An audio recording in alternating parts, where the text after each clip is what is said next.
تعلیم دو قسم کی ہے، ایک ہمیں کمانا اور دوسری زندگی بسر کرنا سکھاتی ہے۔ دانشوروں کے دماغ ایسے کتبے ہیں جن پر انسانی علم پنہندہ ہوتا ہے۔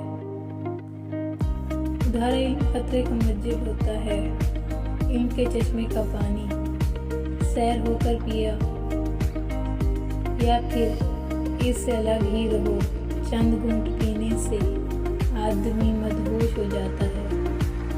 سیر ہو کر پینے سے دل و دماغ روشن ہو جاتے ہیں۔ عورت کی کتاب دنیا ہے، وہ کتابوں سے اتنا نہیں سیکھتی جتنا دنیا سے سیکھتی ہے۔ بے وقوف کی خاموشی اسے عقلمند قرار دینے کے لیے کافی ہے۔ عقیدے کی پرورش ماں کی گود میں اور نشوونما گھریلو روایات اور معاشرتی ماحول میں ہوتی ہے۔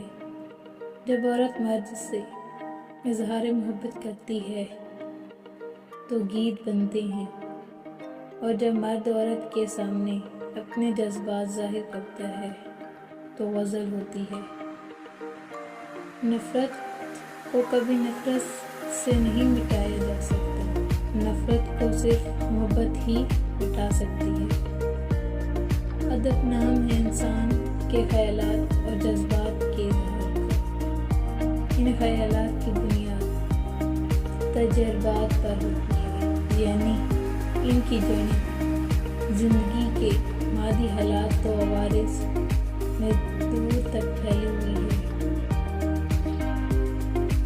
کائنات کے اجزاء میں باوجود ہزاروں انقلابات مکان و زمان کے جو ترتیب و تناسب ہے، وہ ممکن نہیں کہ بغیر کسی ایک ذات کے پایا جا سکے جو سب سے اول ہے اور صاحب علم و اختیار ہے۔